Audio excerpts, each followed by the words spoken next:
Praise the lord. આજે આપણે look 9 અને 23મી કલમમાંથી પ્રભુના વચનો જોવાના છે। વચન આ પ્રમાણે છે, તેમણે બધાને કહ્યું, જો કોઈ મારી પાછળ આવવા ચાહે તો તેણે પોતાનો નકાર કરવો અને દરરોજ પોતાનો વધસ્તંભ ઉચકીને મારી પાછળ ચાલવું। આમીન। આ પ્રભુનું વચન છે, લૂક 9 અને તેની 23મી કલમ। આજનો આપણો જે વિષય છે એ વિષય છે સ્વનકાર અને તેનો હેતુ। ખ્રિસ્તે પોતાના શિષ્યોને જે શિક્ષણ આપ્યું હતું ને તેમાંનું એક મહત્ત્વનું શિક્ષણ અને એ તો છે સ્વનકાર, જેને ઇંગ્લિશમાં સેલ્ફ ડિનાયલ અને ગુજરાતીમાં આપણે એને સ્વનકાર અને આત્મ અસ્વીકાર પણ આપણે તેને કહીએ છીએ।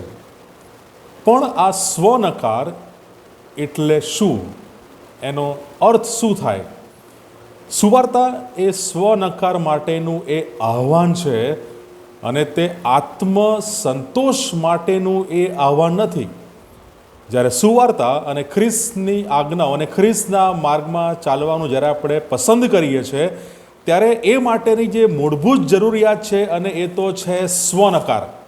જો આપણે સેવામાં છે, આગેવાનીમાં છે અને ખ્રિસ્તી વિશ્વાસી તરીકે આપણે જો જીવન જીવી રહ્યા છે તો એ બધી બાબતોમાં જે મહત્ત્વનું તત્વ છે ને એ તો છે સ્વનકાર। આત્મ અસ્વીકાર અથવા સ્વનકાર એટલે આ જીવનમાં અને ખાસ કરીને જે આવનાર જીવન છે એ આવનાર જીવનમાં ઈશ્વરમાં વધુ આનંદ મેળવવા માટે કોઈ પણ પ્રકારના સુખનું બલિદાન, કોઈ પણ બાબતનું બલિદાન આપવું, એટલે આપણે એને કહી શકીએ છીએ સ્વનકાર।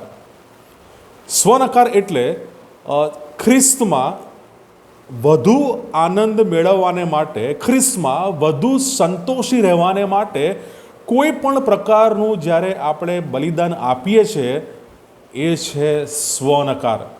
જ્યારે આપણી પ્રાથમિકતાઓને બાજુ પર મૂકીને ખ્રિસ્તને અને ખ્રિસ્તની પ્રાથમિકતાને, ખ્રિસ્તના આયોજનોને આપણે સૌથી પ્રથમ મૂકીએ છીએ, પ્રાથમિકતા આપીએ છીએ, અગ્રિમતા આપીએ છીએ, એ છે સ્વનકાર।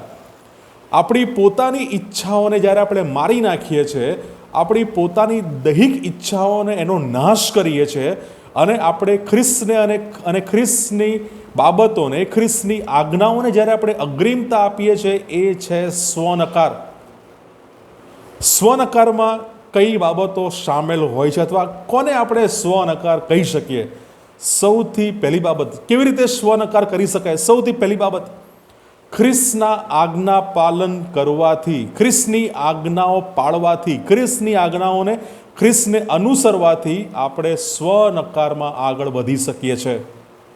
અને એના માટે આપણી સ્વકેન્દ્રિત ઈચ્છાઓને આપણે ત્યાગવી પડે, એને છોડવી પડે, ત્યારે આપણે ખ્રિસ્ત અને ખ્રિસ્તની આજ્ઞાઓને પ્રથમ સ્થાન આપી શકીએ, તેનું આજ્ઞા પાલન આપણે કરી શકીએ।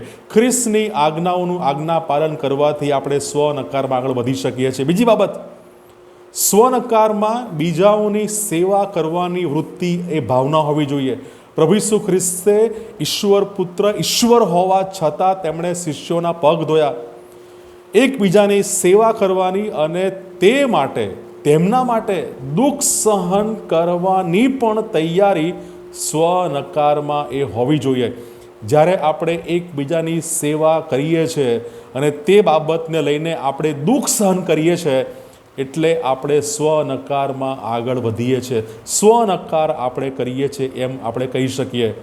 અને ત્રીજી બાબત, સંપૂર્ણ ત્યાગ, બલિદાન અને છેલ્લે મરણ પામવાની પણ તૈયારી સ્વનકારમાં હોય છે। જ્યારે આપણે ખ્રિસ્તને માટે, ખ્રિસ્તની સુવાર્તાને માટે, ખ્રિસ્તની આજ્ઞાઓને માટે અને ખ્રિસ્તી વિશ્વાસી જીવનને માટે આપણે સંપૂર્ણ બલિદાન અને આપણો જીવ, આપણો પ્રાણ પણ આપવાની, એને અર્પવાની જ્યારે આપણે તૈયારી દાખવીએ છીએ, તૈયાર હોઈએ છીએ, એને આપણે સ્વનકાર કહી શકીએ છીએ। શા માટે? કારણ કે એકમાત્ર ખ્રિસ્તની ઈચ્છા અને ખ્રિસ્તના આયોજનને એ આપણે એને સ્વાધીન થઈએ છીએ, તેને આપણે સોંપાઈએ છીએ, માટે સંપૂર્ણ ત્યાગ અને બલિદાનની તૈયારી એટલે સ્વનકાર।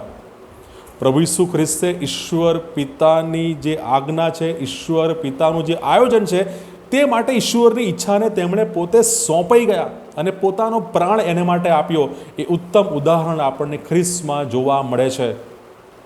અને નવા કરારમાં ફિલિપી તેનો 3 અધ્યાય અને તેની 8મી કલમ આપણને જણાવે છે, વળી ખ્રિસ્ત ઈસુ મારા પ્રભુના જ્ઞાનની શ્રેષ્ઠતાને લીધે હું એ બધાને હાનિ જ ગણું છું. એને લીધે મેં સર્વનું નુકસાન સહન કર્યું અને તેઓને કચરો જ ગણું છું, જેથી હું ખ્રિસ્તને પ્રાપ્ત કરું. સ્વનકારનો હેતુ ફિલિપી 3 અને 8માં આપણને જોવા મળે છે કે પ્રેરિત પાઉલ કહે છે એ બધી જ બાબતો કે જેને જગત સ્વીકારે છે, જેને જગત માન આપે છે, જેને જગત માનની દ્રષ્ટિએ જુએ છે, જેને જગત પ્રાથમિકતા અગ્રિમતા આપે છે અને જેને જગત એનું સન્માન કરે છે, બધી જ બાબતોને પ્રેરિત પાઉલ કહે છે હું એને કચરો જ ગણું છું.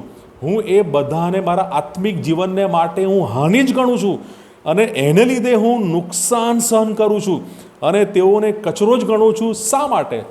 શા માટે પ્રેરિત પાઉલ એને નુકસાન ગણે છે? શા માટે પ્રેરિત પાઉલ એ બધાને હાનિ ગણે છે? અને શા માટે પ્રેરિત પાઉલ એ નુકસાન સહન કરે છે? શું હેતુ છે પ્રેરિત પાઉલનો? એ સ્વનકાર માટે પ્રેરિત પાઉલનો હેતુ એક જ છે, ખ્રિસ્તને પ્રાપ્ત કરવું. એ ગમે તે નુકસાન હોય, પ્રેરિત પાઉલ કહે છે એ બધા નુકસાનમાં મને એક લાભ એ મને અવશ્ય થાય છે અને એ તો છે ખ્રિસ્તનો વધુને વધુ લાભ થાય, ખ્રિસ્તને વધુને વધુ પ્રાપ્ત એ કરે માટે પ્રેરિત પાઉલ ત્યાં એ સ્વનકાર, એ જગિક બાબતોને એ ધિક્કારે છે, નકારે છે અને કચરો જ ગણે છે.